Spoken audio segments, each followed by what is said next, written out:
Good morning. Educated coaching classes में आप सभी लोगों का मैं स्वागत करता हूं।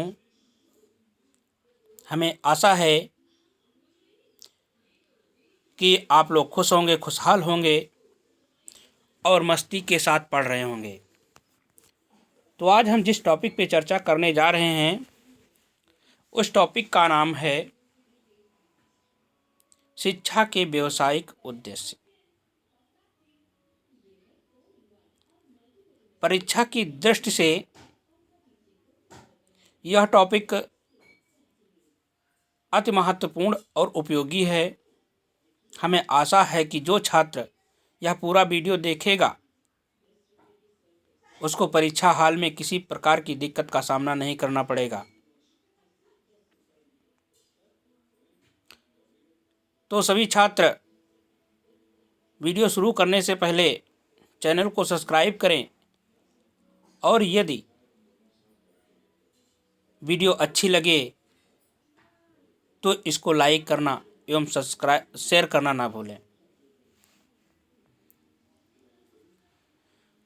तो आइए चलते हैं, देखते हैं कि शिक्षा के व्यावसायिक उद्देश्य क्या हैं। व्यावसायिक उद्देश्यों को समझने से पहले हमें व्यावसायिक उद्देश्य के अर्थ को समझना अति आवश्यक है।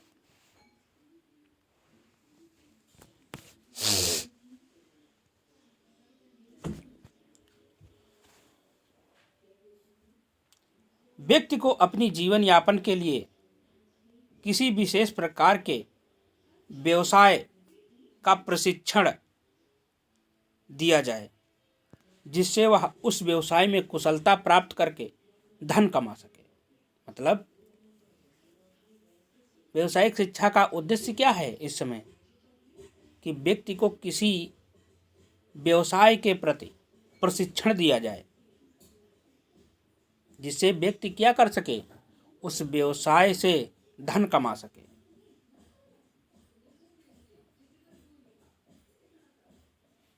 और अपनी प्राथमिक आवश्यकताओं को पूरा कर सके।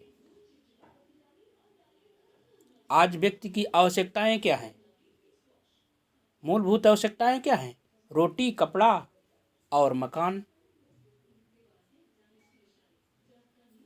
व्यक्ति की मौलिक आवश्यकताएं 3 हैं। एक तो खाना मिल जाए समय से, रहने के लिए मकान होना चाहिए और तन ढकने के लिए कपड़े होने चाहिए। तो इसी आवश्यकताओं की पूर्ति के लिए आज व्यक्ति चिंतित है। अपनी आर्थिक स्थिति को लेकर के आज चिंतित है, अपनी असुरक्षा को लेकर के चिंतित है और अपने व्यवसाय के प्रति चिंतित है। तो हमें एक ऐसी शिक्षा की आवश्यकता है जो हमें व्यवसाय प्रदान कर सके जिससे हमारी मौलिक आवश्यकताओं की पूर्ति हो सके।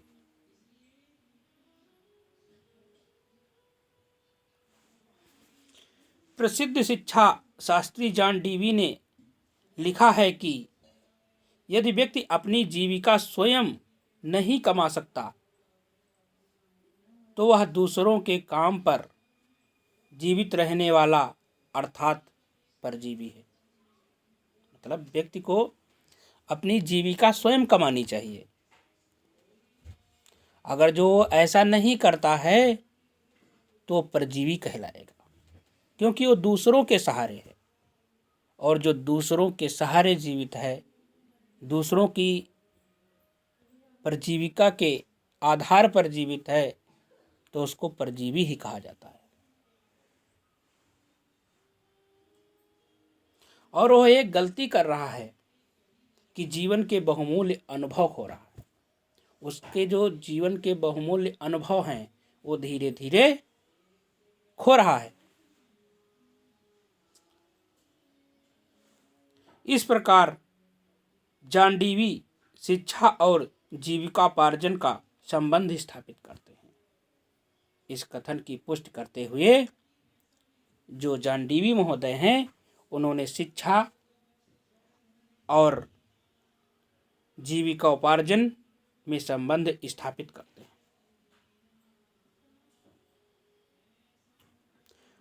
आधुनिक युग में व्यक्ति की भौतिक आवश्यकताओं की कोई सीमा नहीं है। आज का जो युग है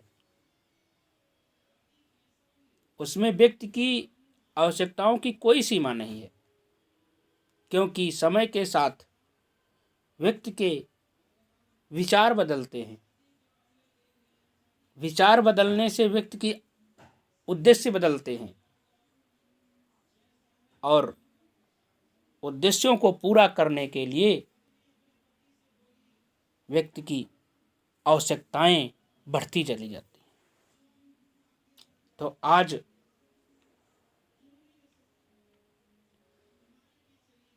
व्यक्ति की आवश्यकताओं की कोई सीमा नहीं है। शिक्षा में व्यवसाय का उद्देश्य स्वीकार करने का अर्थ है बालक को उनकी रुचियों,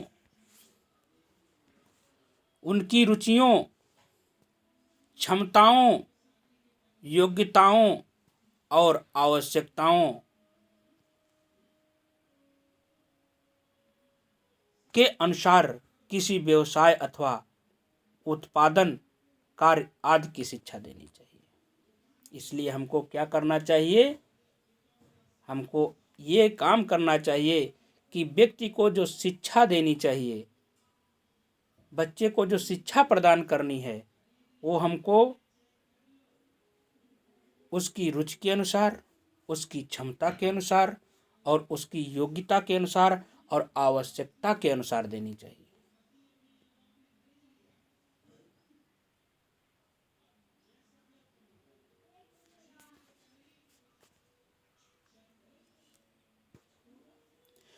व्यावसायिक उद्देश्य को शिक्षा का महत्वपूर्ण उद्देश्य माना जाता है। शिक्षा का महत्वपूर्ण उद्देश्य क्या है? व्यावसायिक शिक्षा प्रदान करना सबसे महत्वपूर्ण अंग ही माना जाता है, क्योंकि इसके द्वारा मनुष्य की प्रधान आवश्यकताओं की पूर्ति होती है। किन आवश्यकताओं की पूर्ति होती है? प्रधान आवश्यकताओं की पूर्ति होती है। इसको स्पष्ट करते हुए डॉक्टर जाकिर हुसैन ने लिखा है कि राज्य का पहला कार्य यह होना चाहिए कि वह नागरिकों को किसी लाभप्रद कार्य के लिए, किसके लिए? लाभप्रद कार्य के लिए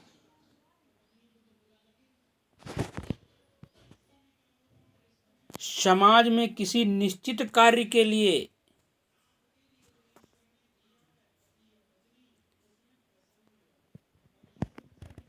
शिक्षित करना अपना उद्देश्य बनाए। मतलब राज्य का पहला कार्य क्या है? अपने नागरिकों को किसी ऐसे कार्य के लिए शिक्षा प्रदान करे कि उससे वो धन कमा सके, उससे उसका लाभ हो सके। उसका पहला कार्य है कि समाज में किसी निश्चित कार्य के लिए शिक्षा प्रदान की जाए।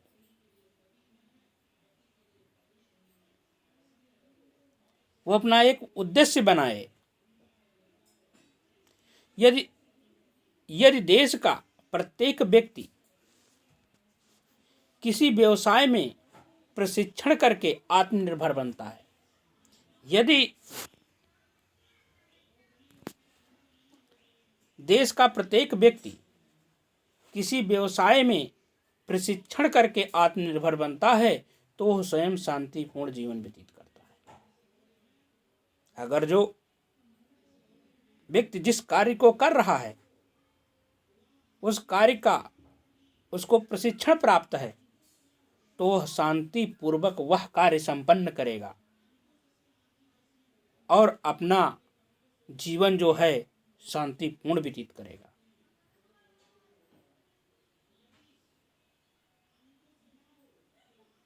और इसके साथ साथ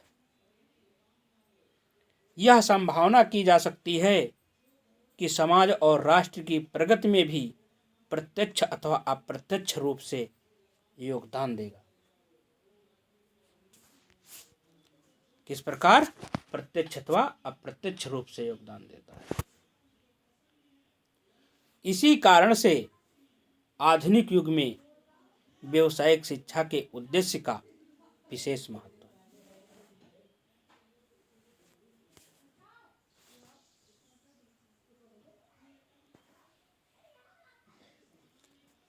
तो ये था हमारा व्यावसायिक उद्देश्य का अर्थ। अब हम देखते हैं कि शिक्षा के जो व्यावसायिक उद्देश्य हैं वो क्या हैं, वो हमारे लिए क्यों आवश्यक है। शिक्षा हमारे लिए क्यों आवश्यक है, इसके बारे में भी चर्चा करेंगे। तो आइए देखते हैं कि शिक्षा के उद्देश्य एवं शैक्षिक आवश्यकताएं। लिखा है, मानव इतिहास के आदिकाल से आज तक की शिक्षा का विविध प्रकार से विकास का प्रचार होता रहा है। मानव का जब से जन्म हुआ है, आदिकाल से आज तक शिक्षा का विविध प्रकार से विकास का प्रचार होता रहा है। आज अनेक प्रकार से शिक्षा का प्रचार होता रहा है, आदिकाल से लेकर आज तक। सभी राष्ट्र मतलब सभी देश, सभी राष्ट्र अपने सामाजिक सांस्कृतिक अस्तित्व की रक्षा हेतु एक विशिष्ट शिक्षा प्रणाली विकसित करते हैं। हर देश अपनी सुरक्षा को लेकर के चिंतित है, असुरक्षा को लेकर के चिंतित है, और वो सोचता है किस प्रकार से हम अपनी सुरक्षा बनाए रखें। इसीलिए प्रत्येक राष्ट्र अपने सांस्कृतिक अस्तित्व की रक्षा हेतु विशिष्ट शिक्षा प्रणाली विकसित करता है। अनेक प्रकार की शिक्षा नीतियां बनाता है कि किस प्रकार से हमको अपने नागरिकों को शिक्षा प्रदान करनी है। इसी प्रकार हमारे देश ने भारत के आर्थिक और तकनीकी विकास में देशवासियों का सक्रिय सहयोग तथा संसाधनों की उचित उपयोग की दृष्टि से भारत सरकार द्वारा 1986 ईस्वी में नई शिक्षा नीति की घोषणा की गई थी। इसी उद्देश्य को पूरा करने के लिए जो भारत सरकार ने 1986 में नई शिक्षा नीति की घोषणा की गई थी।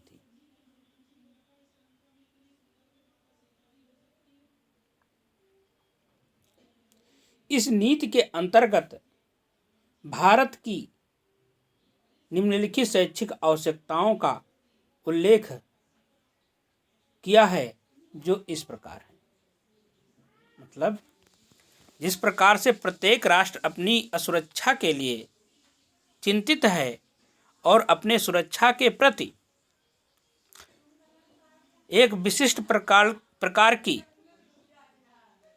शिक्षा प्रणाली विकसित करते हैं, शैक्षिक नीतियां बनाते हैं, अपनाते हैं, उसी प्रकार भारत सरकार ने अपने देश की सुरक्षा के लिए, अपने देश के उत्थान के लिए, अपने नागरिकों के उत्थान के लिए 1946 में नहीं 1986 में नई शिक्षा नीति की घोषणा की थी।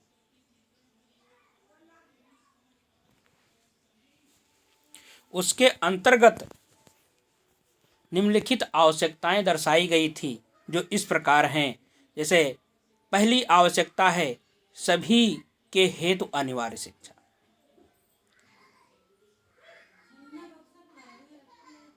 नई शिक्षा नीति 1986 के अंतर्गत ये बताया गया है कि जो हमारी शिक्षा है वो सभी के लिए अनिवार्य है। हमारे राष्ट्र की वर्तमान परिस्थितियों में सबके लिए शिक्षा हमारे भौतिक और आध्यात्मिक विकास की बुनियादी आवश्यकता है। अगर जो हम अपने राष्ट्र का विकास करना चाहते हैं, अपनी आवश्यकताओं को पूरा करना चाहते हैं, तो हमारी सबसे पहली आवश्यकता क्या है? शिक्षा। क्योंकि शिक्षा के माध्यम से हम अपनी मूलभूत आवश्यकताओं को प्राप्त कर सकते हैं। नंबर 2, संवैधानिक मूल्यों को प्राप्त करने के लिए शिक्षा। शिक्षा क्यों अनिवार्य है? संवैधानिक मूल्यों को प्राप्त करने के लिए शिक्षा जो है अनिवार्य है। किस प्रकार से? शिक्षा सुसंस्कृत बनाने का साधन है। व्यक्ति को संस्कार बनाने का कार्य कौन करता है? शिक्षा करती है। शिक्षा क्या है? शिक्षा व्यक्ति को सुसंस्कृत बनाने का एक साधन है। यह लोगों में देशभक्त की भावना, किस चीज की? देशभक्त की भावना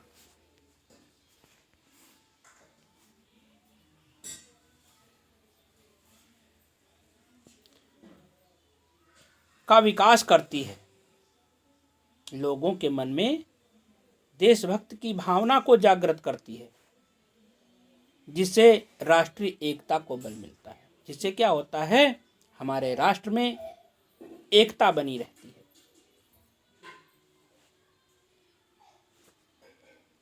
इसकी सहायता से सामाजिक कुरीतियों को दूर किया जा सकता है। किनको दूर किया जाता है? सामाजिक कुरीतियों को दूर किया जा सकता है।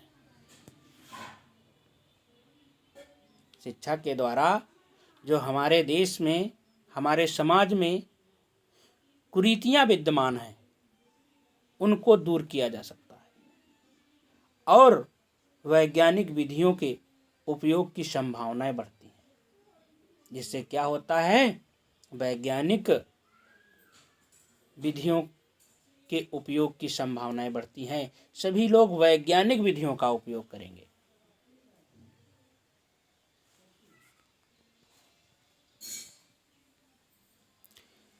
तीसरी आवश्यकता है आत्मनिर्भरता के लिए शिक्षा। शिक्षा हमारे लिए क्या है? क्यों आवश्यक है? आत्मनिर्भर बनने के लिए आवश्यक है। अतः शिक्षा का उद्देश्य क्या है? शिक्षा का यही उद्देश्य होना चाहिए कि व्यक्ति को आत्मनिर्भर बनाए, अपने राष्ट्र को आत्मनिर्भर बनाए। तो शिक्षा हमारे लिए क्यों आवश्यक है? आत्मनिर्भरता के लिए। किस प्रकार? शिक्षा के द्वारा ही देश में उपलब्ध प्राकृतिक संसाधनों के अनुसार जनशक्ति का विकास होता है। शिक्षा के द्वारा किसका विकास होता है? जनशक्ति का विकास होता है। शिक्षा के द्वारा अनुसंधान एवं विकास के कार्यों को प्रोत्साहन मिलता है। किसको प्रोत्साहन मिलता है? अनुसंधान एवं विकास के कार्यों को प्रोत्साहन मिलता है। और राष्ट्र क्या होता है? राष्ट्र जो है आत्मनिर्भर बनता है। आत्मनिर्भर की ओर बढ़ता है, आत्मनिर्भर बनता है राष्ट्र।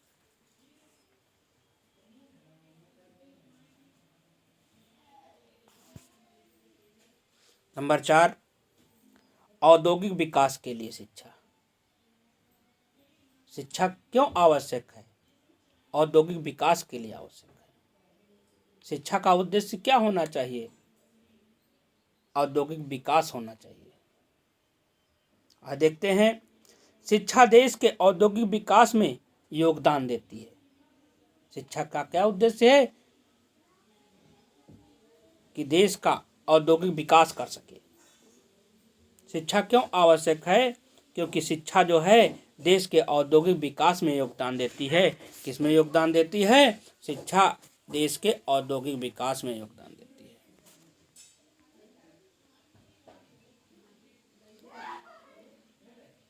देश की वर्तमान और प्रमुख आवश्यकता देश का औद्योगिक विकास है। आज हमारी प्रमुख आवश्यकता क्या है? हमारी यही प्रमुख आवश्यकता है कि देश में औद्योगिक विकास हो सके। जब हमारे देश में औद्योगिक विकास होगा तभी हमारी बेरोजगारी, निर्धनता दूर होगी और हम अपनी प्रधान आवश्यकताओं को पूरा कर सकेंगे।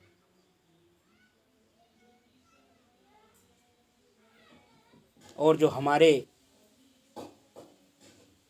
जीवन में असुरक्षा की चिंता है वो दूर होगी, बेरोजगारी खत्म हो जाएगी। शिक्षा की 5वीं आवश्यकता है सामाजिक उत्थान के लिए शिक्षा। शिक्षा की क्यों आवश्यकता है? अगर जो हम अपने समाज के उत्थान चाहते हैं, समाज का उत्थान चाहते हैं, तो हमारे लिए शिक्षा अति आवश्यक है। सामाजिक उत्थान के लिए शिक्षा जो है बहुत आवश्यक है।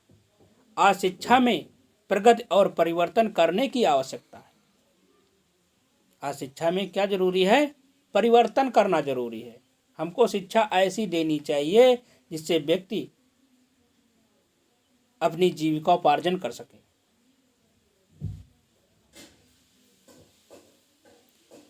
जो शिक्षा और जीवन में समन्वय स्थापित कर सके। ऐसा परिवर्तन करो कि शिक्षा और जीवन के बीच में संबंध स्थापित हो सके, जो व्यक्ति के उत्थान में सहायक होकर सामाजिक उत्थान कर सके। व्यक्ति का उत्थान करे, उसके साथ साथ हमारे समाज का उत्थान करे, हमारे देश का उत्थान करे, हमारे राष्ट्र का उत्थान करे। ऐसी शिक्षा हमारे होनी चाहिए, ऐसा परिवर्तन हमारी शिक्षा में होना चाहिए।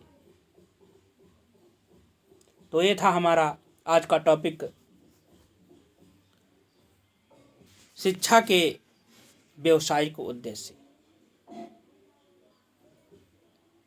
इसके आगे का भाग हम अगली वीडियो में जल्द ही लेकर आएंगे। तब तक के लिए जय हिंद।